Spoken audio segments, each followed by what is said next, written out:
Welcome to Athlon U. My name is Braden Gall. You can follow me on the internet. And I'm Steven Lassen. You can also follow me everywhere on the internet and read all of my wonderful writings, scribings, preseason magazine at Athlon Sports.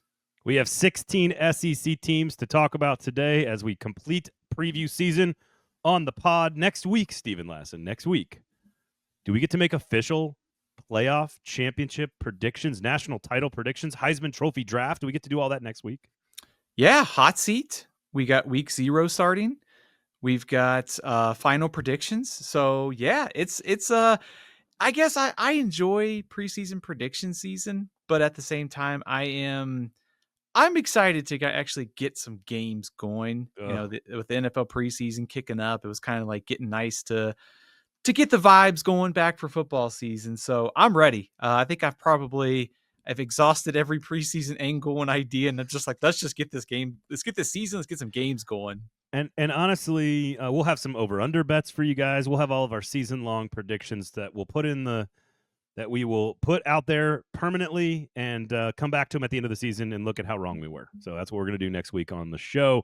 And of course, if you were watching on YouTube, thank you. If you would like to watch Steven Lassen's helmets or my ridiculous facial gestures whenever Steven says silly things, you can watch us on YouTube. Which is all the time, right? No, every now and then. Every now and then. Just make sure you subscribe. Also, I'm just a silly person. You can watch us there, of course, on YouTube. Please subscribe, thumbs up, notifications turned on, and tell a friend about the pod or the show on YouTube or whatever. Follow us on the socials, all the great stuff. Buy a magazine. We got all kinds of great magazines that you can buy right now. EPL. Oh. Yeah. If you're watching on YouTube, I hope you are watching on YouTube. Yeah, we almost took out the microphone here. Which book you got? Which book you got there? That was the SEC. That was the college football preview. I guess I should have brought the soccer preview for everyone to see. Oh, could you send me now that I'm a lifelong diehard Arsenal fan?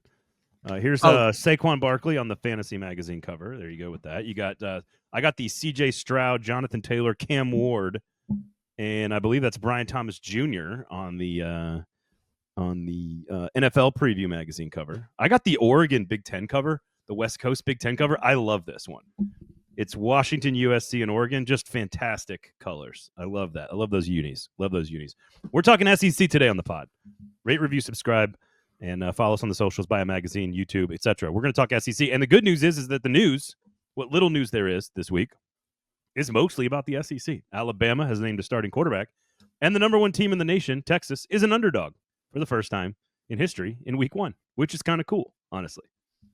It's like 3 top 10 showdowns in week 1 by the AP poll with Clemson and LSU and Notre Dame, Miami. So, it's interesting to think about those games and, of course, think about, what might happen later in the season with the playoff. But kind of, again, we get a great Kansas State, Iowa State game in week 0, building up to these awesome games in week 1. So just again, Braden, just building that excitement for what's going to be a fascinating season. And it just kind of illustrates, looking at the voting in the AP poll, how clustered those top teams are. Something we've talked about all offseason about how close the top 6, 7, 8 teams are. And kind of the voting in that illustrated that. Normally we go to the bottom and then we go back to the top of a conference, but we've had a couple of changes in the magazines that we've made. And because there was news this week about Alabama, we're going to start actually in the middle of the top, in the top of the middle or the middle of the top. I'm not sure which one it is. We had Alabama at 4 in the magazine and we had LSU at 3. You swap those two. Alabama is now 3 in the SEC, 6 returning starters on offense, 7 on defense. LSU is now 4. 3 returning starters on offense, 4 on defense. They are 8 and 9 in the AP poll. About that in our national rankings in our magazine as well.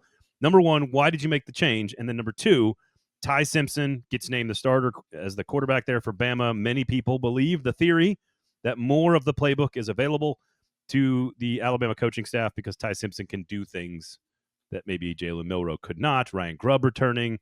There's long been evidence that they are better together than they are apart. And so, number 1, why'd you make that switch?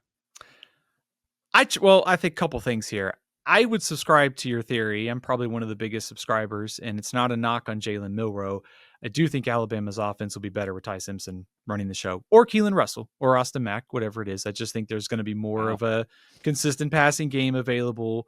to them. And I think the track record of Ryan Grubb and Kalen DeBoer shows that whether it's Jake Haener at Fresno State, whether it's Michael Penix at Washington, if they got a guy who can distribute the ball all over the field, intermediate, the short stuff, I think Simpson could kind of be a really solid like point guard in this offense, given what they have around him. So I think as the offseason has gone on, I've grown more confident in the Alabama offense. And also I think the fact that they host LSU later in the season, maybe some of the conversation on LSU with some of the games, the schedule. Also, I think how far along is their defense? I'm a little bit worried about their offensive line. Maybe some of that kind of over time has kind of weighed on me a little bit more. And I just look at Alabama saying they got 7 starters back on defense. This will be one of the best defenses in the country. And I like the pieces on offense to go with a quarterback who I think is going to be solid.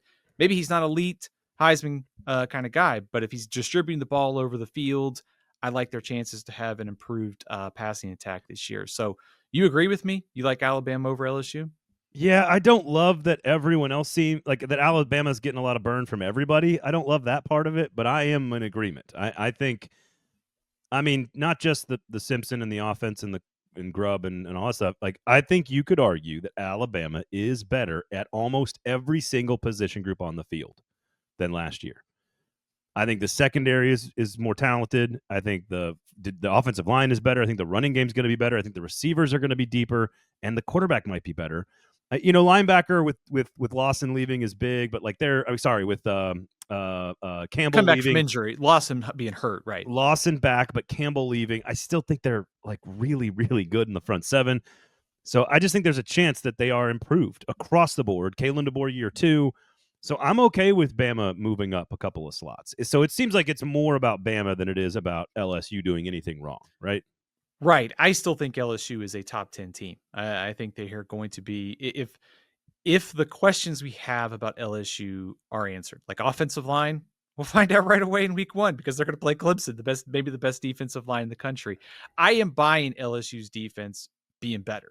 I think just the portal additions up front, what they brought in the secondary, if DJ Pickett hits as a 5-star freshman, I think their defense is going to be significantly better in Blake Baker's second year. I think offensively, like I like Nussmeier a lot, but how far along is that offensive line? They also have got to run the ball better. Like they've got to have a little bit more balance, especially like how you can like get into the short yardage goal line. We saw this against USC last year, but man, if this offensive line protects the weapons that they have, like it's not just Aaron Anderson returning, it's getting Barry and Brown from the portal, Nick Anderson from Oklahoma, Chris Hilton, who has been a superstar in bowl games for LSU, is healthy at receiver. They've got the weapons. So it's more about liking Alabama more, not necessarily anything LSU has done wrong. I still think LSU is a top 10 team, and I still like them to make the playoff this year. I'm gonna bring in Georgia a little bit here because I have a weird theory. If Kirby Smart was the coach, if Kirby Smart and Brian Kelly swapped spots, would LSU be number 1? It's an interesting idea. Because I think Georgia is one of those teams, 4 returning starters on offense, 3 on defense, that like Ohio State, they have tons of talent and they have tons of questions. And those questions are going to get answered as the season unfolds. They have answers. They're going to get answers. We're going to learn those names as the season goes along. We don't have them right now. And it feels like this Georgia team could be very much like Ohio State last year, where they lose a couple of games in the regular season, but if they get into the playoff, watch out. Or this is the year they actually take a step back. They have not been ranked in the preseason worse than 5th. They're preseason number 5, Georgia is. They have not been ranked lower than 5th in the preseason since 2017 when they were 15th. And they haven't been worse than 4th other than one time. That was 2021 when they had a new quarterback who was a little unheralded starting on the offense. Kind of an all-shucks Southern country boy took over the offense and they won the national championship. So I'm not saying that's what they're going to do, but Georgia's fascinating to me, and I think there's a lot of trust in Kirby Smart, which is fine, totally fair. I just think if Kirby and Brian Kelly switched, we would have LSU maybe number 1 in the nation, and we would have Georgia, I think, clearly at like 8-4, 9-3. And that's not even a huge knock on Brian Kelly. It's just sort of what could Kirby Smart do? How much trust are we putting in Kirby Smart? Because LSU's depth chart is far more formidable on paper than Georgia's is right now. After thinking about it, I think I would agree with you. I think LSU would either be 1 or maybe 2. I still like Texas a lot. But to your point, if you give LSU the best coach in college football right now and trust him to maximize that talent, I think they're a lot closer to 1. I think this is the discussion on Georgia, and they have more preseason question marks than normal. You mentioned the returning starters. They weren't as good on defense last year as they have been. They didn't, stop in the run. Some of the stuff we saw on pass defense. They've got 4 new starters in the offensive line. They were 15th in the SEC in rushing offense. This almost feels like a back to basics kind of season for Georgia. They've got to be able to run the ball. They got to play good defense. They got to stop the run. They got to get better in the trenches. So that this to me is like everyone's talking about Gunnar Stockton, and rightfully so. He was thrown into the fire into 2 of the best defenses that you could play in Texas and Notre Dame. I think he acquitted himself well given the situation. But I think what is his upside remains a question mark. They've got great receivers. I think Zachariah Branch from USC is a huge pickup. They probably will not drop 30 plus passes this year. But I think there's, like I said, there's more questions than normal. But I'm also trusting Kirby Smart. They're going to figure this out as the season goes along. I think that's also that they're going to be more dangerous in December and January than they are in September and October. So there is a high degree of trust factor for me for Kirby Smart. All 3 of these teams, Georgia, Alabama, and LSU, I do feel like there's a tier here with Texas in the top 4. I don't think I considered Florida, South Carolina, Ole Miss, Oklahoma, Tennessee, Auburn, A&M. I didn't consider anybody else in the top 4. I think those are the best 4 teams in the conference. But I do think, like, if Georgia, Bama, or LSU, if any one of them gets to 10-2, and they are good enough to get to 10-2, I mean, LSU plays 7 top 21 teams on their schedule. So if they get there, they will have earned every bit of it. Same with Alabama, and I think same with Georgia. And if they get there, they will have earned every bit of it. This is not like a Tennessee schedule last year or Missouri schedule where they got benefits of sort of like missing some of the big names. These teams all will have earned it. I think all 3 of them are capable of winning the national championship if they are good enough to get there. I agree. I also think you could. Oh well, this sets up an interesting debate about like a Florida, like an Oklahoma later in the season. If the schedule ends up being as good as we think, is 9-3 good enough to get in the playoff? Also, to your point about the tiers in the SEC, I do think there's a drop off here after the top 4. I would be willing to entertain the idea of Florida being a little bit closer to this tier if number 1, I knew DJ Lagway was healthy, and number 2, I saw more of a larger sample size than 4 games at the end of the year. 2 of those games being a Tulane team that was shorthanded in the bowl game and a Florida State team that was one of the worst seasons in school history. So I echo your point. I think there are 4 national championship contenders here. That is Texas, Georgia, Alabama, LSU. Whatever order you like them in, those are the SEC's best chances of getting back to the top of college football. Yeah, no question about that. So then I guess that means we need to go to number 1, which is Texas. And I guess I'll just start because you don't need to convince me, but I want you to explain why when we debated number 1, how like in my mind, I have 3 teams that I have debated for number 1. And I think that's the same 3 that you and I were discussing when we were putting the magazine together 2 months ago, 3 months ago. How many times a flat circle? It's Texas, Clemson, and Penn State for me. Those are my 3. Who was on your list for number 1 in the nation? I would say those 3 plus Georgia and plus Ohio State. I considered all those teams at 1. To answer specifically about Texas, I think the prevailing thought is everyone thinks it's just about Arch Manning. I don't think it's necessarily just only about that. I think he is going to be very good. I think there are 2 areas where he is going to change the Texas offense. It is big plays in the passing game. He can land maybe a few more than Quinn Ewers, and also what he can do on the ground. I think there is also a natural kind of program progression here. They have been on the doorstep of playing for the national championship the last 2 years. Steve Sarkisian has taken Texas from being, is Texas back? they're in that category of they lose guys, they reload, they're in the national championship conversation. So they've been close. I think their defense be 1, 2, 3 in the country. This is one of the best defenses in the country. Then you look on the offensive side, weapons at running back, weapons at receiver. I trust Sarkisian. He's going to get Manning in good situations early to get comfortable. We talked about the strengths that Manning brings. I do think the offensive line, if there's something that trips up Texas, it's got to be this offensive line. It's 4 new starters. They've already lost one of the guys that they were counting on for depth for the season in fall practice. So outside of the offensive line, I don't have a ton of concerns. To me, it's about an elite defense, a program that's grown to this point, and then throwing in Arch Manning, raising the level of this offense as the season goes. That's why I picked Texas to win the national championship. Yeah, and I'm curious. I know in the modern world, we're looking at how rosters are constructed, and they're very different these days. And there is something natural to the build for Texas. Clemson, there's something natural to the build for Clemson. Penn State is sort of a natural build, and I think those three, with the talent and the experience and being in the playoff last year, and sort of the natural progression of the build, as you alluded to, I think is really attractive with Texas. I think if you're going to include Ohio State and Georgia in your top 5, which I don't really, that's fine. I don't have any major arguments with that. I just don't think there's a huge gap between Ohio State and Georgia, who don't have a lot of proven commodities, but we know a ton of talent, great coaching staff, people that are going to figure, players are going to blossom into superstars. Although Ohio State with Downs and Smith might have more sort of rock star talent than maybe even Georgia does, at least at the top. I don't think there's a big gap between those 5 and Alabama and LSU. And I'm not willing to put Notre Dame in there yet. I think Notre Dame could be in there. I think Oregon could be in there. I'm not willing to go there just yet. That's why I kind of draw a line after the top 3, because I think there's a small gap between those top 3 and then Ohio State, Georgia, Alabama, LSU, maybe even Notre Dame and Oregon in that next group. But I think we all agree, 9.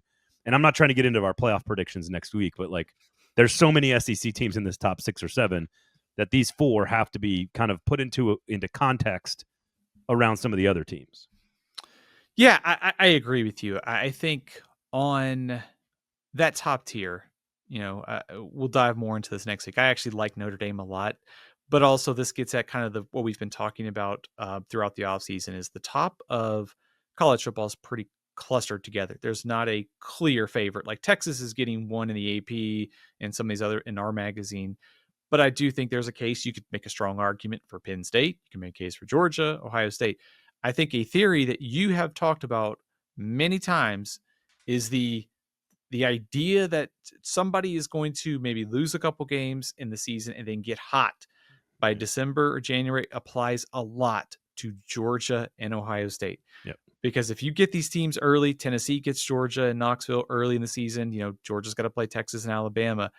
But with all the new pieces, maybe Georgia stumbles once or twice. But by December, January, I don't think I want to see Georgia or Ohio State pop up on the playoff seeding if I'm one of these other teams in the playoff, because they're going to be a lot better by then. Yeah, I completely agree with that. I'm curious if that happens 3 years in a row, because right now we're at 1. I mean, Michigan was a sort of a traditional champion. But if you go 10-2 and then run the table as an 8 seed, the way Ohio State kind of did last year, and that happens 3 years in a row, people are going to be like, wait a sec. All we did was just give the big brands another opportunity to prove themselves, which has always been one of the complaints about the playoff. That's not new information. So, all right. So Texas 1, Georgia 2, Alabama 3, LSU 4. Let's go to the bottom now, and let's drop down, because I disagree on our decision here in the magazine. Not severely, but I disagree. I think Kentucky is going to bottom out. And I think Mississippi State is going to – we have Mississippi State at 16, Kentucky at 15. 7 returning starters for Mississippi State, 5 on defense. Blake Shapen back healthy. Year 2 under Jeff Lebby. Kentucky with only 3 starters back on offense and 3 back on defense, and all of their top-end NFL talent is gone. They've got a quarterback who is eligible for AARP and can draw on his 401k. I also think Kentucky has lost all of its identity. That's my issue with the coach doesn't necessarily he feels sort of checked out. If Kirk Ferentz retires, I guarantee you he leaves, because it feels like there's not a real clear exit strategy for either the University of Kentucky or Mark Stoops. I think they bottom out, and I think they could be the worst team in this league. I think Mississippi State could be marginally better, maybe 2 or 3 wins better. The offense is a little bit better. The defense is a little bit better after being atrocious last year. And if they get to 4 or 5 wins for Mississippi State, I think puts them ahead of Kentucky, I think. If they get to 5 wins, I think they're ahead of Kentucky. The problem is I don't know where those wins are going to come from in SEC play because this schedule is brutal. To your point, Braden, I don't know if you've heard this offseason, but Mark Stoops, he's motivated. It's been the thing all offseason. He's motivated. So I don't know where it's been the last couple of years. It dwindled away. I will say on the Mark Stoops and Iowa thing, like if they go 4-8, I don't know how attractive he is as a coach because basically since the Texas A&M thing, they've been trending in the wrong direction. They have new pieces all over the depth chart. I mean, offensively, they struggled last year. They lost, like you said, their identity at being the big blue wall, the team that could run the ball, play good defense, defensive regression. I think Zach Calzada, to your point, as he collects his Social Security check, is probably going to be solid. I think the floor is pretty good. But can they rely on a bunch of transfers to come in and change the outlook of that offensive line so that they can play, run the ball, and defense? I'm not so sure what the upside is. Yeah. Like if they got back to 6-6, I wouldn't be totally surprised. It could be like a Stoop special, but they're also relying on a lot of new pieces on defense too from the portal. I think on Mississippi State, there ought to be a little bit of optimism despite the schedule. I trust Jeff Lebby that they're going to find a way to score points. I think Blake Shapen's a pretty nice fit for this offense. I'm a little bit worried about their offensive line. I think their defense was just outright horrendous last year. It might not be a lot better. They have brought in a ton of pieces from the portal, so they should be probably deeper, marginally better. But again, when you look at their schedule, I don't know where you find the wins in SEC play, and that's kind of why they're 16th. I think Kentucky is a very easy 15th for me. Meaning that it's clear that they're the worst 2 teams. Yes, right? I don't think there's a debate. Do you? No, I think they're the worst 2 teams. I would have Arkansas next. I know we have Vanderbilt next. I think you're totally disrespecting Diego Pavia, Clark Lee, and Eli Stowers, but that's fine. It's fine. If you hate Nashville, it's okay. It's all right. I don't know. Just is this where we need to talk about the Netflix documentary? I don't know if you've seen it. I don't know if you've seen any of it yet. I'm breaking a little news. I'm actually in the documentary for like a couple seconds because an interview I did on so they're talking about Florida. I said, I listened to I watched the whole thing. I didn't see you. I'm uncredited. See, I'm just waiting for like that one. Was it your face? Check. No, it was it's 2 quotes I had in there. It was talking about the panic meter being at level 10 for Florida after they lost to Miami. Was it your voice? Yeah. Did they pull it off the cover? Did they pull it off the Athlon U Cover 2 podcast? And they didn't. I don't know. I'm jealous. I'm very jealous. I'm waiting. Like I said, I'm waiting for my royalty check any day now. And I talked about. How did I miss that? How did you not tell? How did we not lead with this? Because you're a Netflix star. It was like a 5-second clip, and there was like something in there about how I said it's over for Billy Napier after they lost to Miami's or felt over. Did they pull it off the pod, or did you record it specially for them? No, they did not reach out to me. So they must have pulled it off the pod. Good for them. Good for you. Way to go. Now that being said, I think I think the byline of podcast and writers doing a lot of work in that documentary. I mean, not for you. They didn't credit me, so I'm talking about our friend who listens to the show. Shout out if you know who you are. Podcast and writer? That's the role these days, right? Podcast and writer, multimedia. I hear you. I just thought that I saw a lot of folks that I recognize in that documentary, but I do. Yeah. But I was really talking about Diego Pavia taking over social media, took over media days, took over social media. He was a rock star in the documentary. It was really interesting access, and I wish teams around the country, all conferences, would do stuff like this. I don't know if the interest is there because the SEC is just crazier. Like, actually, just the lunacy of the sport in the South is just on another level. So it's almost like it means more down here. And so, which I hate that as a marketing slogan, but it is what it is. It's brilliant though. It's because it pisses other people off and then they love it. And it's like, it's the same stuff. It's the same, SEC versus the world that has been painted into college football for, I don't know, 100 years or whatever. So, but I'm very disappointed I missed you. I definitely heard a few voices that I recognized that they didn't put on camera. And I was like, oh, okay. All right. Yeah. Okay, all right. Yeah. There were some interesting choices. Yeah. Everyone who listens to the show thinks I'm an SEC shill now needs to apologize to me because Steven is the SEC shill. He is the one quoted in SEC documentaries, whereas I'm not even an SEC expert, so it's fine. I mean, I'll take college football. I prefer college football 136 expert. No, I can SEC be homer. I can be Conference USA expert any day of the week. SEC homer, Steven Lasson. Send me a Conference USA shirt with all the logos on it, and I can wear it. You did wear an ACC. You wore an ACC shirt last week that had some Big Ten teams on it. Yeah, I thought I should have cut out the Cal, Stanford, and SMU and just pasted them on there. So. You should have just cut out the Maryland and just left a hole in your shirt. Belichick style. That'd have been weird. That'd have been weird for everybody, including the YouTube audience. Yeah. All right, Vanderbilt. You've got Vanderbilt at 14, 6 returning starters on offense, 7 returning starters on defense. Arkansas at 13. I would have Vanderbilt ahead of Missouri as well. So I guess what I need to ask I might even have them above Tennessee. Lasso. I think Vanderbilt people are sleeping on this team. I guess why 14th? And where is 14th nationally in your mind? I think 14th is a top 40 type team. I think putting Vanderbilt at 14 is not anything against Vanderbilt. I think they could be a better team this year than they were last year. I think what I keep coming back to is a schedule that includes road trips to South Carolina, Alabama, Texas, and Tennessee, Kentucky, Auburn, Missouri, LSU at home in conference play. I think they could just be 5-7, 6-6, and I think they're a better team. I just don't know if it shows up in the win column. I think if you look back at last year, they kind of slowed up a little bit on offense late in the year. And I think two things are happening. One, I think people kind of caught on to the style of play. Two, Diego Pavia was hurt. That was pretty obvious. Hurt, yeah. And it sounds like it was a torn hamstring. So very understandable as to why the offense dropped off. So I think the question for me is, where does Vanderbilt evolve from here? They've got this really interesting style of offense they can play where they play keep away, and it's kind of you get into a situation where possessions are very limited.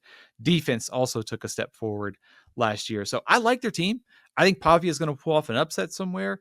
I just think the schedule may limit the upside of this team. But also, as we're getting into this conversation, Arkansas' schedule was also very hard. I have Arkansas. I have Arkansas at 14. The vibes also might trend in the wrong direction if Arkansas gets off to a slow start. That worries me. Everybody I've talked to around Arkansas's program is that they are not investing in Sam Pittman's future. That the fans, the administration, they're like, we love you, Sam. We you're a great guy, but we're not, like, you're losing portal players to other SEC teams. And at Arkansas, that should not happen because you're the biggest dog in the state. There's no pro sports. You got tons of money up there in Northwest Arkansas with Walmart and Tyson Chicken. Like, there's no reason for that fan base and that organization to not be investing, and they're not investing. I think it's for a reason, because they're not going to do it. They're not going to turn the faucet on until the next coach comes in. I think Arkansas, I would have them at 14, and I would have Vanderbilt ahead of them for sure. I wouldn't disagree with that at all. I think if you wanted to make the case for optimism here for Arkansas, it's Taylor Green. It's much like Vanderbilt. It's the quarterback. It's Petrino plus Taylor Green, second year, offense takes off. That would be the optimism, because otherwise they lost pretty much everybody at receiver. They're counting on transfers. I think the offensive line's got a chance to be pretty solid considering what they're going to be bringing in transfer-wise and moving some pieces around. But I think they're a little thin, a little unproven on the defensive front, and their secondary wasn't very good last year. Also, as I like teams that schedule tough, like good games, but if I'm Arkansas, scheduling a game against Notre Dame and then playing at Memphis in the non-conference is not exactly the most friendliest of slates for a coach that is on the hot seat, needing to win. So the upside feels very limited here with just the vibes, the roster, and the schedule for Arkansas. 4 returning starters on offense for Arkansas, only 3 on defense. And outside of the problem is to your point, like, Clark Lee is building things we can't see at Vanderbilt. It's the culture, it's the roster development, it's the depth. All that stuff is building and getting better every year. And Arkansas is not doing any of that. And that's my concern, is like they're almost all of that. Like, I was talking to somebody who said, like, we're not even that excited about the season. And it's like, it's like, man, that's not good. Because it's Yeah. look, it's hoodie season, it's fire season, it's soup and chili season, but it's college football season. It's here. It's right now. It's starting in like 10 days. It is so much fun and excited. And Arkansas fans are like, meh. I'm like, okay, all right. That's eye opening to me. So I think there's a couple different directions to take that. Like if you're Arkansas and this to speaking of a coaching change, optimism sells. I, they feel kind of stuck. Like Pittman was on the hot seat. They won, 7 games last year, get to bowl game. Like that's enough optimism, but it's not. They feel kind of stuck almost. If that's probably yeah, you the pull an upset on top 5 team, and it glosses over, it glazes over, it polishes the sharp edges of a program that is not growing. yeah. And Arkansas, of all the teams in the SEC, and there's plenty of them in the Big Ten and a few others, in the Big 12 and the ACC that are like sort of perfect portal era teams, NIL era teams, where you have so much money to overcome some of your geographic weaknesses. Nebraska's a perfect one. Like Arkansas should be that team in the SEC. Arkansas should be able to capitalize on the new rules more than almost anybody else. It should benefit them more, and it's the opposite. And I'm just going, what are we doing? What are we doing? Well, if you can't retain the pieces that you have, Yeah. and you're going into the portal to fill needs constantly, especially like with this year with Arkansas, it's really hard, I think, to say you're going to be better and better each year. And that's why they just feel kind of stuck right now. They should be doing what Texas Tech is doing. That's what Nebraska, Texas Yes. Tech, Arkansas, those 3, Mhm. for example, should be awesome at this. Like they have better fans than their general lot in life, Oh, yeah. and they have more resources than their general lot in college football's hierarchy. And Texas Tech is doing it right. Nebraska's doing it a little bit differently, but I think more traditionally, which is also okay. But they're building. I just think Arkansas should be capitalized on this. I don't think they are. I think Vanderbilt has. They're invested in Clark Lee. I don't know. I just think that stadium's going to be killer for the first time in 50 years in Nashville. So I don't know, man. I just think there's lots of momentum for Vanderbilt, even in a tough season. All right, let's go to let's go back to the middle and the top. The top of the middle. We have Florida at number 5, 8 returning starters on offense, 5 returning starters on defense. I'm not sure I'd put them this high, but I understand that if everything works out, they belong here. Make your case as to why you have Florida over South Carolina. These two seem to be inextricably linked all offseason. You have South Carolina at 6, 5 returning starters on offense, 4 on defense, so more talent returning with experience for Florida. South Carolina returns a ton of inexperienced talent, but very athletic, especially on defense. Lagway versus Sellers, 2 superstar quarterbacks that could both be top 5 picks in the next 2 years. There's a lot of similarities in these two teams. Shane Beamer's teams get better, and in November have always been very good. They overachieve. Billy Napier's teams talk about a slow build, but they did it last year. They were really, really good in November as well. What separates these two in your mind? That is a good question because I think I am concerned about both, but I have optimism for both too. I think a lot of the optimism about both stems from the quarterback. And I think to look at kind of South Carolina, I think there are more concerns outside of Sellers. Like you have Lenore Sellers, how many of these concerns can he overcome? Because he is obviously, we saw this last year, he could be the best quarterback in the country. But you're replacing 3 starters in the offensive line. You also have question marks at receiver. Their defensive tackles and their linebackers were all cleaned out with departures. I think on the Florida side of things, there's a lot of optimism about DJ Lagway. How healthy is DJ Lagway remains a major mystery going into the season because of what Florida has said and done and some of the things that you hear out of Gainesville. But Florida's offensive line is one of the best in the country. If Eugene Wilson is healthy, if all the freshmen are healthy at receiver, this is a really good group. They can run the ball under Billy Napier. Also, their defense turned a corner in the last 4 games. Florida turned a corner in the last 4 games. A lot of that is coming back on defense plus Lagway. So I think why Florida ahead of South Carolina, it's if Lagway is healthy, the defense continues to trend. The schedules for both these teams are hard, but I think Florida is probably a little bit more of a complete team right now and through the season. What's interesting is South Carolina's schedule also. Like their schedule sets up where they should probably be 5-0, to start the year. Okay. They got the Beamer Bowl, but if they go 5-0 to start the year, everything is tougher in November, but that's when they have been good. Florida's schedule is just kind of hard the whole time. Yeah. And so I think my issue, and this is maybe unfair to Florida, but I think it's how you have to look at it if you're doing like prognostication, which is I think the schedule is a check mark for South Carolina, and the quarterback being healthy is a check mark for, and from an experience standpoint, has far more experience in big games. Those two being super healthy and having, at least for now, and having a better, a quote unquote easier path, I think gives the edge to South Carolina. And I did not, when you and I did the magazine, I was saying, we got to think of Florida as fully healthy Lagway, and that's why we put them ahead. And I would agree with that. I just think now I'm erring on the side of South Carolina. The problem with South Carolina, of course, is they've just literally never done this. So I don't know if that's fair or unfair, but it's never happened before. So it's hard to put them anywhere. Like I got them probably like, I don't know, like 11th in the preseason top 25, like on the edge of making the playoff, which probably will be dictated by like one score in one game, going from 10-2 to 9-3. So, to your point on South Carolina, I think this is a totally different scenario. But you remember 2022, they won 8 games. And was it they had with Spencer Rattler coming back? 2023 was about all the optimism with Rattler. Yeah. And they finished 5-7. I don't think that's going to happen again. But this gets at the tier of the SEC where if you tell me this hits and this doesn't, I could feel a lot better. All of these questions, all these teams like 5 through 12 just have so many X factors. It's Lagway's health. It's South Carolina's pieces around Sellers. It's Auburn's quarterback. It's, Mateer. How does he fit in at Oklahoma? All of these teams in the middle of the SEC have a ton of questions, but they also, the upside of these teams is fairly high, like college football playoff ability to make it if those questions are answered. What is if Lagway's hurt, could the Gators implode and Billy Napier be right back on the hot seat and be fired at the end of the year? Yeah, absolutely. I mean, Harrison Bailey is their backup, and he's bounced around from UNLV to Tennessee to Louisville. Who's older, Zach Calzada or Harrison Bailey? I'm gonna go Harrison Bailey, I think.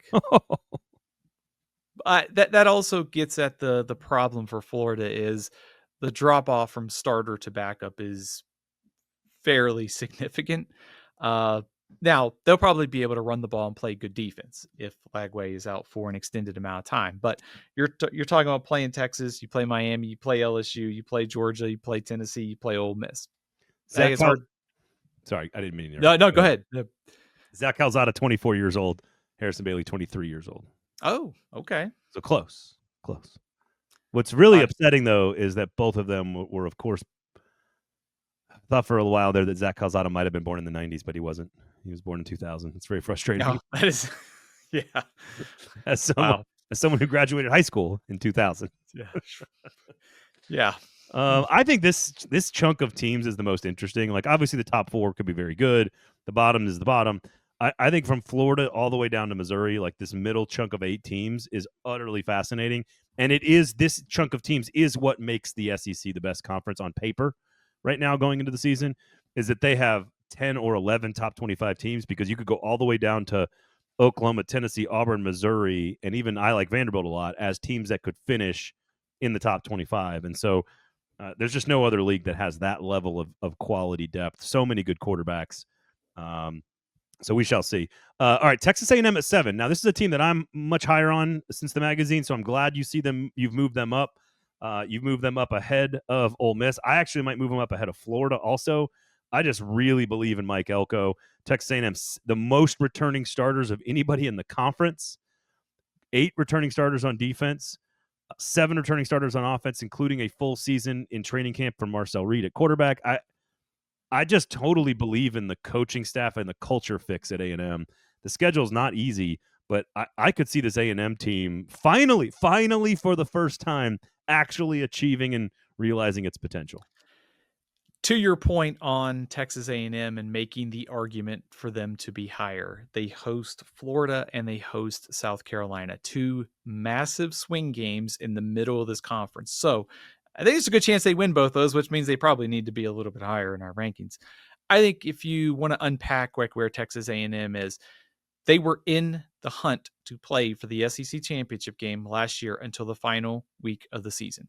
And there's been a lot of talk about, well, they lost this game. They lost to Auburn a week before they played Texas. I'm not shocked. On a 2-point conversion. Right. I'm not surprised they had a Yeah. letdown before they had one of the biggest returns of a rivalry game. So they lost to Notre Dame, and then in the start of the season, and then they lost to, what was it, South Carolina after they beat LSU and they ran out of steam. They lost to USC in the bowl game. Who cares? Don't There care was a about the lot of bowl missing game. pieces. This was I think the record, and I think the losses are a little deceiving for Texas A&M. I think that those losses sort of are making people push A&M down the rankings a bit. I think this is a program that it's possible they go 8-4, 9-3. May not seem like a big step forward, but I think they're trending in the right direction. Love the upgrades at receiver, Kevin Concepcion, Mario Craver. They give Marcel Reed some guys who can make plays after the catch. They can make big plays downfield. They were kind of missing this element last year. There's no doubt they're going to run the ball. Their offensive line's great. They got tons of running backs. I think defensively, secondary defensive line, still a little bit of a question, but I think I trust Elko here. So it all comes down to Marcel Reed and how much of a step forward that he takes this year. They've given him the tools, second year in the system, full off season to work as the starter, improve receivers. He's got to take a step forward. And if he does, I think 9-3, maybe even 10-2 is a very realistic approach for this team. I like 9-3 for all these teams: South Carolina, A&M, and Florida. I think these are my three that are bunched together there in that group. I don't think they're top four, but I think they're better than the ones that we're about to talk about. And I think 9-3 is like for all of them is possible. I do too. And because because A&M plays both of them, I think they lose to South Carolina and they beat Florida. And so therefore they're sitting there at 9-3 probably. So I just think all three of those teams are on the outside looking into the playoff, but are right there kind of fighting for it in the last couple of weeks of the season, the way most of them were this past year, frankly. Florida wasn't, but A&M and South Carolina were already competing for a playoff spot last year. Yeah. And again, no one only Florida returns more starters than A&M, 8 versus 7. No one returns more starters on defense than A&M in the conference, and no one returns more talent overall returning starters than Texas A&M in the conference. So, Also in Mike Elko, I believe. I was going to say there's got to be a little bit more maybe of a trust factor, as strange as it is with A&M, like Florida with Lagway's injury, Napier's on the hot seat. I do trust Shane Beamer too, but I think I trust Elko to figure this out on defense and just program growth from year 1 to year 2. Now we're into the your guess is as good as mine group of teams. Ole Miss on the opposite end of the spectrum in returning starters, 2 on offense and 2 on defense, the least of anybody. Trust factor very high with Lane Kiffin. Everybody believes in Austin Simmons. I do have a question that ties in a little bit with Tennessee and with Mississippi State, which is, can this system, the Art Briles system, of which Tennessee runs a more kind of, let's call it a pure version of the offense, can this system overcome the talent gaps that tend to exist for right now for Ole Miss and Tennessee, with a little bit of Mississippi State mixed in there? They don't really apply, because Tennessee made it to the playoff last year. I think a good team, a great defense, not a great offense necessarily, schedule a little bit easier. And we could talk all these teams right now if you want to. Oklahoma, we got Ole Miss at 8, Oklahoma 9, Tennessee 10. Maybe we just do those 3 right now.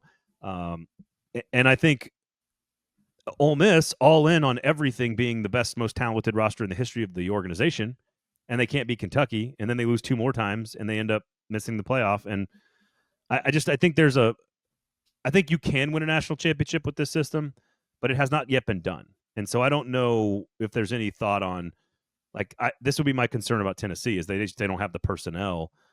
Oklahoma has better personnel, but a tougher schedule. Ole Miss has a little bit more trust factor in the coaching staff. But can that system, in your opinion, overcome talent? Because this system beats almost everybody else when the talent level is equal. That's why the floor is so high for these teams.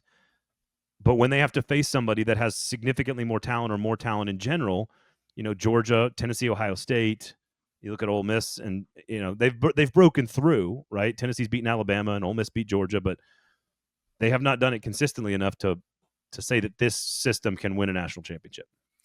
It's an interesting debate, because I think what happened with Ole Miss last year also shows the limitations of being very portal heavy. and seeing what happens this year. They are turning over a significant chunk of the roster. Now, Lane Kiffin is the portal king. I think they brought in a good portal class, but one of the biggest flaws for that team was the offensive line, and it is still a major concern this year. So I just think it's very hard to rely on portal, and your point about the system limitations is valid too. They're kind of capped in recruiting to some extent. Like they're not going to out recruit most of the teams in the conference. So it is a little bit of an equalizer. Beat Georgia last year, but I think there's going to have to be more homegrown plus selective portal hits to raise the bar at Ole Miss. Last year was everything you just said. Same for Tennessee, right? And for Tennessee, I think the key thing there was, they had a favorable schedule last year, much like Ole Miss, but Tennessee adapted. They played good defense. Ole Miss did too. Tennessee ran the ball. Ole Miss really didn't enough, which had been a Lane Kiffin staple. Like, for all the talk about quarterbacks, Lane Kiffin does a good job at developing ground games. They had to use JJ Pegues at the short yardage specialist for most of the year, which is fun to watch. Wasn't Ole Miss a better football team than Tennessee last year? I thought they were. I mean, if you look at like most advanced metrics, Ole Miss was like a top 5 team. Yeah, they were better than Tennessee, which means they had a missed opportunity. Like last year was supposedly the last dance with all those guys like Walter Nolan and Jackson Dart. They brought all those guys from the portal, and the Kentucky loss was just it's almost hard to, like a massive missed opportunity for Ole Miss. So I think looking ahead to this year, like we talked about the limitations, all the portal additions, I still go back to, I think Austin Simmons is going to be good. I like Pete Golding, their defensive coordinator. I think they're going to reload.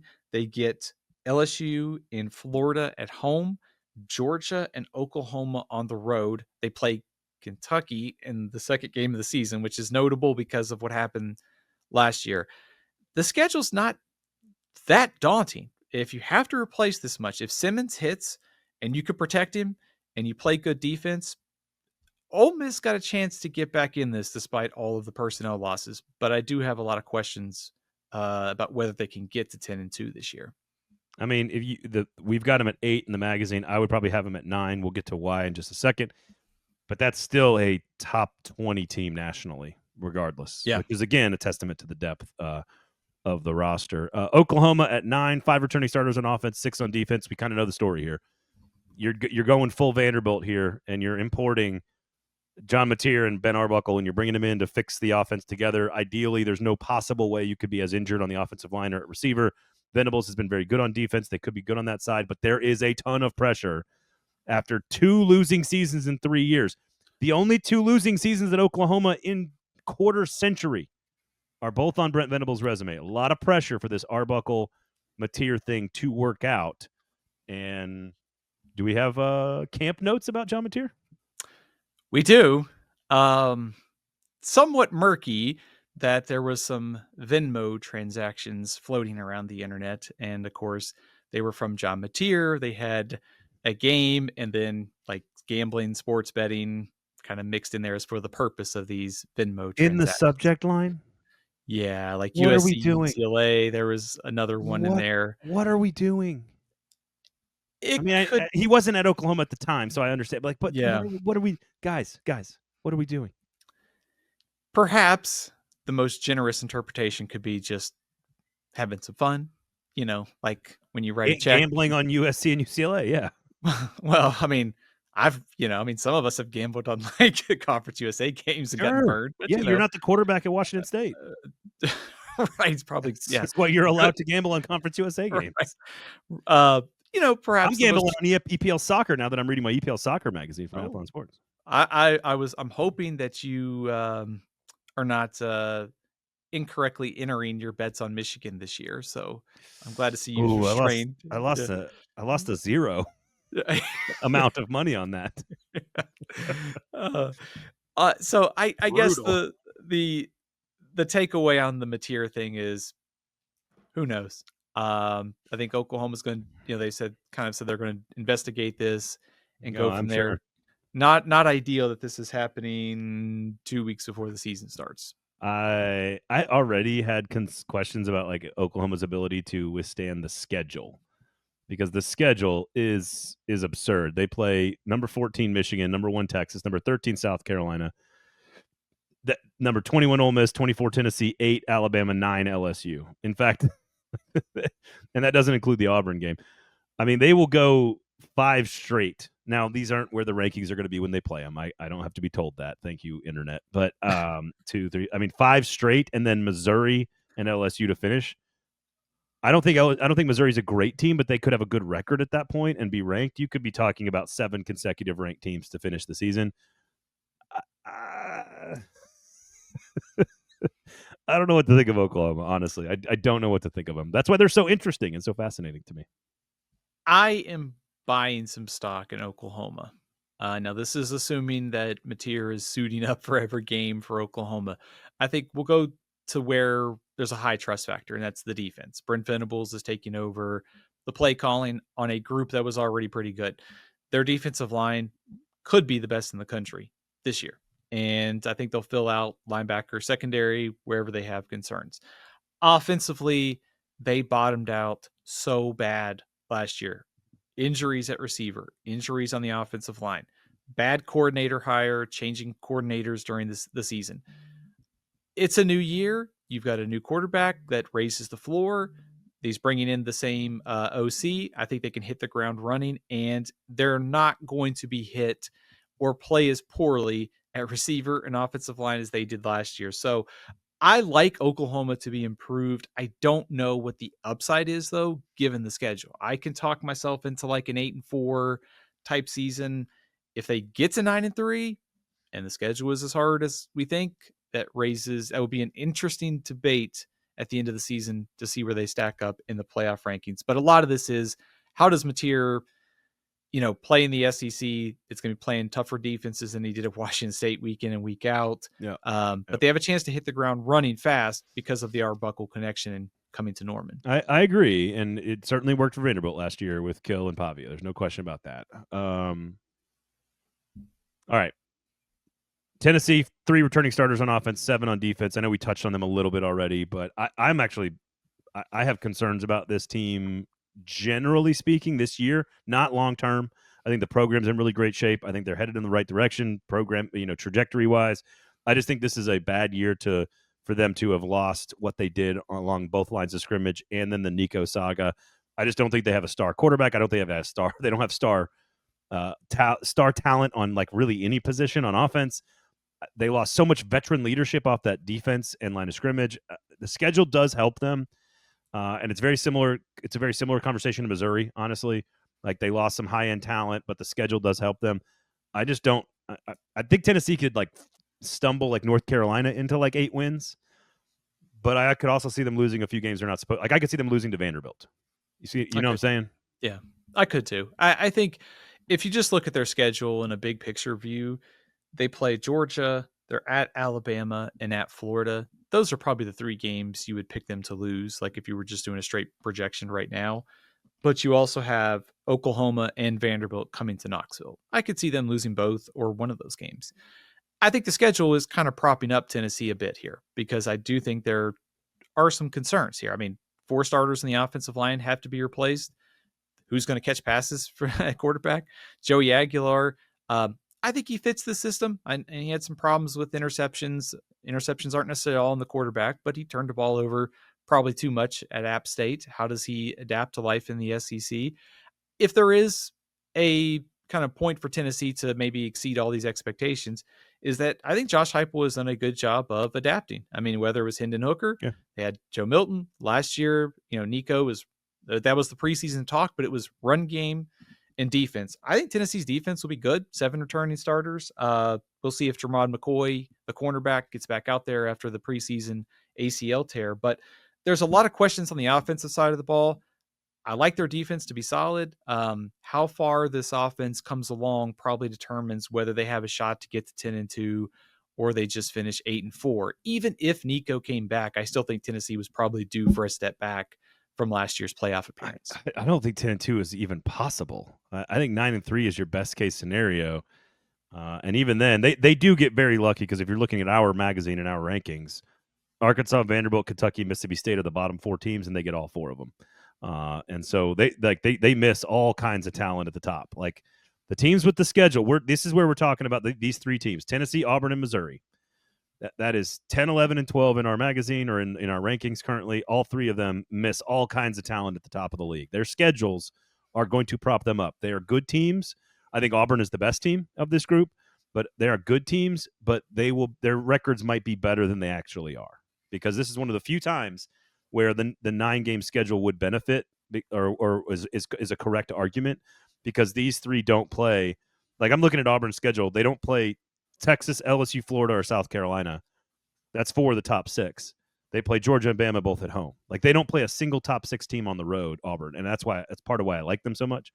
Also, I think they're better along the offensive line and quarterback than Tennessee. I think they're better at wide receiver than Tennessee. I think they're better at almost every position than Tennessee. Huge implosion factor for Auburn, of course. Now we're talking about Auburn. 5 starters on offense, 4 on defense. I think Auburn. I would have Auburn at like 7 or 8 in the conference. I would move them ahead of Oklahoma for all the reasons we just talked about. I would move them ahead of Tennessee because of all the reasons we just talked about. I do agree Heupel's got a good program, stability, high floor, good adaptability, all good things for them. Schedule's a little bit easier as well. And I think they might be a better team than Ole Miss, honestly, this year, Auburn. I am very, very high on Auburn, and I could be out on a limb on this one, but I might have them like top 20 in the country and like top 7 or 8. Like, I think Auburn could be real sneaky dangerous this year, because that's what Auburn does. Everything you said makes total sense. Everything is also in the context of this is Auburn. It could be a wild season.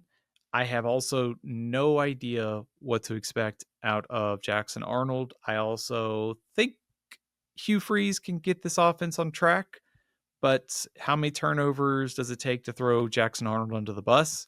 Does Hugh Freeze, can he get this team to 9-3? I think there are some, how does the second act in the SEC go? There's some questions here.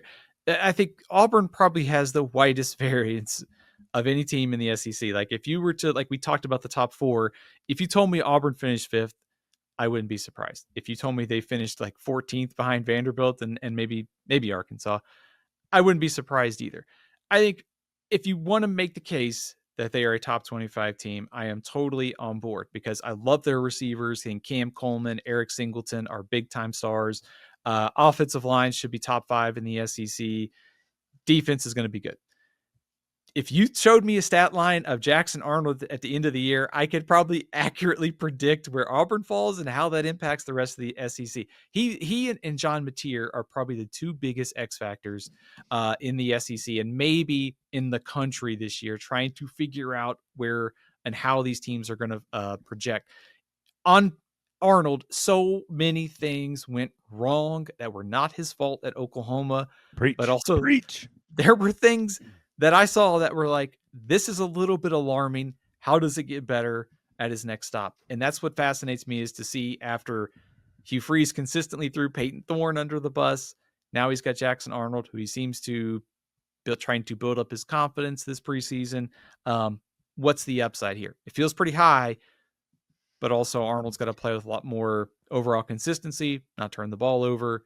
And like I said, they're the biggest wild card in the conference, I think. Jackson Arnold has the talent. I talked to folks at Oklahoma that say this is the most talented player that has ever signed at that position at Oklahoma, which is a large statement considering the players they've signed.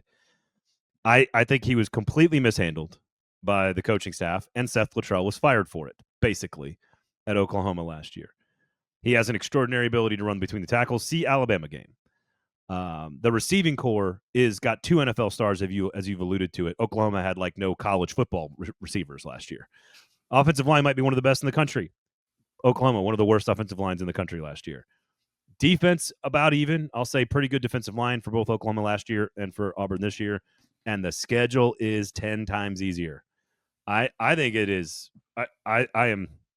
There are a handful of teams that I have made very clear this offseason. Georgia Tech. I like Illinois a lot. I like Louisville a lot. I like Baylor a lot. I like Auburn a lot. Those are the teams that are all sort of in that outside the top 25 range that I think are all going to finish in the top 20. I like this Auburn team a lot. Schedule, quarterback, Hugh Freeze, offensive line. I just think it's all there for them to be very good. I don't see honestly, even if Jackson Arnold is average, I think they stumble their way to like 7 wins. I don't think there's a lot of downside. I think there's a high upside or a high a high floor for Auburn actually this year because of the schedule. You're probably very conflicted for that season opener then, right? Auburn at Baylor on Friday I mean, night. look, it's a playoff preview. Yeah. Oh, okay. Well, that's a bold prediction. I like it. I think it's a great preseason non-conference early season non-conference game. I think you said something that is pretty crucial when looking at Auburn is they've had 2 losing seasons in a row under Hugh Freeze. It does feel like the floor is already like a bowl game. Like it feels like they at minimum they should be a 6-win team. He's probably fired if they're not. Honestly, yeah. If they go 5-7, I think they'll fire him, and they'll be calling John Summerall repeatedly to see if he's interested in the job. I think if Arnold is good, 8-4, 9-3 is very realistic here. They, like you said, they get Georgia and Alabama at home. This is a pretty favorable schedule where they always do crazy things against Alabama and Georgia. Right. I mean, you get one upset against Alabama or Georgia, and all of a sudden you're talking about 10 wins. I mean, that's how it's not out of the question. I had this image of South Carolina trying to hire Kirby Smart. Do you remember that? Yeah. Now I'm picturing Auburn trying to hire John Summerall, and Kentucky's like $30 million for Mark Stoops. You're out of here, dude. Let's go get John Summerall. You know what I'm talking about? Like forcing go hire your alumni because you're forced to do it because someone else is looking for it. You know, all fair, but if you're John Summerall in this hypothetical, you go to your alumni. You go to your alma mater. Anybody else other than Auburn, you take the big job, but not Auburn. Okay, I get I know why it's a better job. You can win more. I hear you. But the headaches that come with Auburn, come on. What if Florida comes open? That's a better job for sure. I agree. Right. Oklahoma, better job for sure. I'm just saying. I remember how Kirby Smart was almost the head coach at South Carolina. Yeah. And Georgia was like, "Oh crap, we got to fire Mark Richt right now." Yeah. They fired Mark Richt to hire Kirby Smart. It seems to have worked out. You know, go get your. You are not going to find a better alumni at Kentucky to be a head coach than John Summerall. Full stop. Yeah. All your eggs need to be in the John Summerall basket. Agree. Yeah. All right, last team here, Missouri. A very forgotten team, which is unfortunate for a number of reasons because it's actually a pretty good football program right now under Eli Drinkwitz. 4 returning starters on offense, 7 on defense. There's not a lot of noticeable pieces to talk about on this team. They we'll figure those pieces out as the season goes along. Much better on defense, but they're replacing all kinds of talent that went to the NFL. They're replacing their quarterback. They're replacing Burden. They're replacing an offensive lineman. They're replacing a high-level draft pick. They're replacing pass rushers that went to the NFL, corners that went to the NFL, linebacker they're just replacing a lot. Their schedule does give them an opportunity to win a bunch of games. I would have them behind Vanderbilt at 13th, but I think 13th is still top 40 in the country. I do too. I think this is a team. I think it's fair for Missouri fans to play the disrespect angle because they've won double-digit games the last 2 years. They're not getting a whole lot of respect. And I think to answer why they might not be getting much preseason respect is there are, I think, valid concerns about the offensive line and the quarterback spot. If you read the preseason tea leaves, Prabula and Sam Horn are pretty close in the quarterback battle. Could be good that you have 2 quarterbacks competing. Could also be not so good that your portal edition is not pulling away. We'll see. That's something we'll find out a little bit more when they play Kansas in week 2. I think if you want to make the argument Missouri should be a top 25 team, it starts with the schedule. It is very favorable. They get South Carolina, Alabama, and Texas A&M all at home. If the quarterback hits, they should have a good running game. Ahmad Hardy transferring in from Louisiana Monroe. I think he's going to be one of the SEC's top running backs. I like Kevin Coleman, the Mississippi State transfer, filling in essentially for Luther Burden at receiver. Also, I like this defense. Damon Wilson and Darius Smith, they transferred in from Georgia to Missouri. Smith was hurt last year. They got some dudes up front. So I think it all goes back to how good is the quarterback play. And last year, I think they had a little bit higher expectations offensively for their production at the beginning of the season. Didn't quite live up. I think some of the big plays were missing. Brady Cook was hurt. So I think can Kirby Moore figure out the quarterback and take this offense up a notch in 2025 are all valid concerns. But the schedule is very favorable. If the quarterback hits, Missouri's a top 25 team again. What a fascinating league. You got the top tier of national championship contenders. You got a fascinating middle tier with like 7 or 8 teams that could fight for a playoff spot. Some are going to be super disappointing, and a couple of them might actually realize their potential. And then you got some coaching changes potentially at the bottom. So it's just really interesting across the board. Great quarterback play, great depth, and a lot of talent, as usual, of course, in the SEC. Buy magazines, YouTube page. You got podcast app of choice. If you do not give us 5 stars, Steven, you are a hater. Nice. Also, shout out to everybody at Athlon Sports. We got a brand new website. It's redesigned. It looks light years better. A lot of people worked really hard on it. So with the season coming up, it's always a good time to check out athlonsports.com, bookmark it. We'll have all kinds of college football stuff throughout the week to keep everybody updated on things happening in the great world of college football. Yeah, it looks great. And you can read lots of words written by Stephen Lassen there, who is actually a podcaster and a writer. I'm DMs, email is open if they need commentary at any point. All right, man. I'll wait for the sequel. Yeah. Anything else on SEC that you want to talk about? I think go buy a magazine. Yeah, I think you summed up. I think where the conference is, and it's got the 4 national championship contenders. The SEC it's a 2-year drought. Like the world is ending in SEC territory. The fact that Big Ten's won the last 2. I know. They have end of the world. Yeah, they have the top contenders. The middle class is solid, but I think under that there is all these potential for coaching changes at the end of the year, and it spells to me that this is going to be an insane year in the SEC. Much like many of the others, but there's really potential for just chaos if all this coaching carousel breaks out. The SEC gets back at the top, the middle class is as we think. Hugh Freeze, Brent Venables, Brian Kelly, Billy Napier, Mark Stoops, Sam Pittman. You all better win some games this year. Kalen DeBoer's on the clock too. Yeah, I guess that's true. I don't think Brian Kelly or Kalen DeBoer are going anywhere. Honestly, I don't think they are. I think they're good teams this year. Great. I think Auburn's good, obviously, but I think if things go wrong, you're out of there. I do think Venables is in a must-win situation. I think Billy Napier's in must-win, and I just don't know how the Mark Stoops things ends. Like, it's just too complicated. The buyout is huge, over $30 million, I think, and it looks like he's ready to retire or move on, but like he's not. It's very Tubby Smith. I think it's very Tubby Smith, who won a national championship in Kentucky in basketball, and then like they just sort of like looked at each other and were like, I don't think I love you anymore. I think it's over. It was an amicable divorce. I think amicable divorce is what we're looking for from Kentucky. All right. Follow Steven on the internet. Follow me on the internet. You got Steven Lassen all over the place. You got Braden all over the place. YouTube page, magazines. The brand new website looks awesome. Check us out there and check us out everywhere you get your podcasts as well. Share the show. Tell somebody about it. We'll be here all season. Next week, coming up on the show, we've got playoff picks. We've got national championship predictions officially in stone.